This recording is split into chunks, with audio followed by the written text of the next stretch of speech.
Hi, I'm Daria, a recent UC Berkeley EECS graduate and ethnic studies minor. Today, I'm presenting our work which utilizes Instagram infographics and US ethnic movements as a case study of how digital activism tools can bridge collective and connective action. The motivation for this work rose in the summer of 2020, when the racially rooted murders of George Floyd, Breonna Taylor, Ahmaud Arbery, and others at the hands of police officers and white supremacists created waves in the Black Lives Matter movement, causing infographics supporting BLM to go viral on the social media platform Instagram. First, we'll discuss our mixed methods approach of interviewing activists and data scraping the Black Lives Matter Instagram. Next, we'll discuss our findings of scope, credibility, and transformation, the three instantiations of both collective and connective action.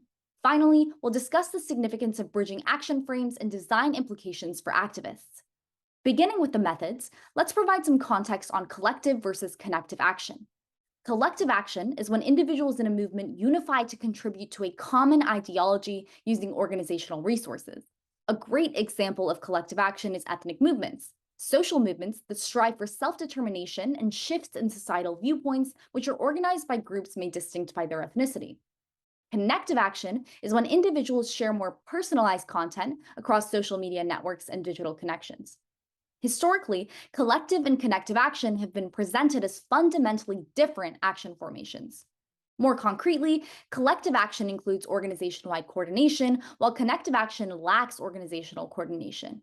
Collective action includes social network oversight and interpersonal relationships, where connective action includes personalized content and expression. Collective action has a unified movement action frame and reconciliation of internal differences, while connective action utilizes individual action frames in movement communication. Collective action includes high resource expenditure, while connective action includes minimal organizational operations. In this paper, we ask, how do ethnic movements utilize Instagram infographics? And does that constitute collective or connective action? To answer this question, we used a two-pronged mixed methods approach. First, we interviewed Second Revolution and New Age ethnic movement activists and juxtaposed their insights. Second Revolution activists mobilized in the ethnic movements of the era between the 1960s and the 1980s in the US, while New Age activists mobilized in ethnic movements that are more prominent today. Our Second Revolution activists mobilized for the Asian American movement, Black Power movement, and Chicano American movement, while our New Age activists mobilized for the Black Lives Matter movement, Latinx community, Muslim American movement, and the Palestinian American movement. Second, we data scraped the Black Lives Matter Instagram account, analyzing all images posted and using OpenCV computer vision to parse and interpret the text on each image, as well as the likes and comments on each post. Moving to our findings, we found that the number of Instagram infographics had indeed increased in the BLM Instagram page. While only 0.75% of images posted on the Black Lives Matter Instagram account were infographics in 2014, this value soared and peaked at 62% in 2020, motivating a deep dive into the impact of these new digital activism tools. We argue that Instagram infographics and ethnic movements are a medium of deeply intertwined connective and collective action in three ways. First, they increase scope for education. Visually enticing, digestible infographics reduce the friction of information dissemination, facilitating collective movement education while preserving customizability. Second, they enable reconciliation for credibility. Activists use connective features to combat infographic misinformation and resolve internal differences, creating a trusted collective movement front. Third, they necessitate resource expenditure for transformation. Infographics are paired with boots on the ground and action-oriented content, curating a connective to collective pipeline that expends movement resources. Let's explore each result. When it comes to increasing scope for collective education, we found that Instagram infographics serve as a powerful education tool by heightening ethnic movement information dissemination. These personalizable posts attract numerous movement contributors who share a common objective and curate a collective movement ideology. And as a result of this connective tool used in a collective context, infographics overcome physical, financial, and geographic barriers of past information dissemination, like print, flyers, art, protests, etc., that you see exhibited here. Quantitatively, for both likes and comments, the 40 to 60, 60 to 80, 80 to 100 percentile ranges all exceed the overall infographic post percentage of 37%. Showing that posts on the upper half of the like and comment distributions are more likely to be infographics than posts with less traction. Overall, while only 37% of Black Lives Matter's posted images from 2014 through 2020 were infographics, 50% of likes and 54% of comments were concentrated in infographics, suggesting that infographics increase engagement and therefore the scope of viewership. Our second finding is that Instagram infographic activists use reconciliation for credibility.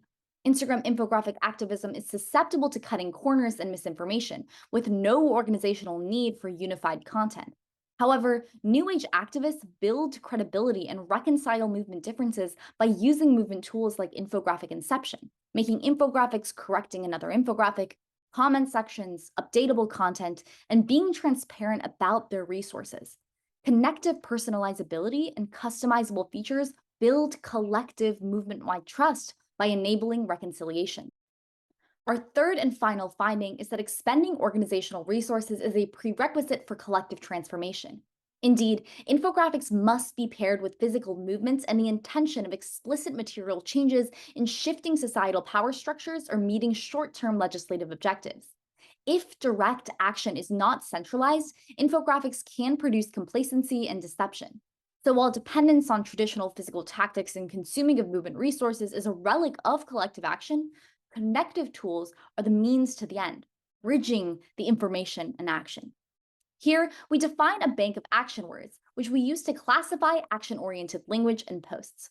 Only 24% of total comments on the Black Lives Matter Instagram were action-oriented for non-action-oriented infographic posts, but 28% of comments were action-oriented for action-oriented infographic posts, revealing that action-based infographics have sparked more action-based communal dialogue on the Black Lives Matter Instagram, a stepping stone to concrete action. Lastly, let's move to the discussion, where our main thesis is that virtual activism tools must be evaluated at the movement integration level. For scope and maximizing educational reach, this means meeting the movement integration need of educating community members. For credibility through reconciliation, this means prioritizing connective features for customizability that enable reconciliation for a unified movement. And finally, for transformation, this means activists should consider the bounds and roles that integrated technology can play to benefit movements without compromising their values. Finally, we used our findings to outline some specific design suggestions for ethnic movement activists. For scope, we suggest to include visuals, tag partners, prioritize either objective metrics or values, use infographics as an entry point to the movement, and formulate supplementary offline strategies.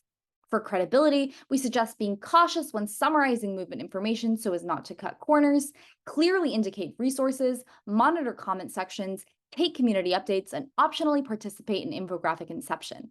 For transformation, we suggest to include action-oriented elements, strive for an information-action equilibrium, and centralize offline strategies to counteract complacency.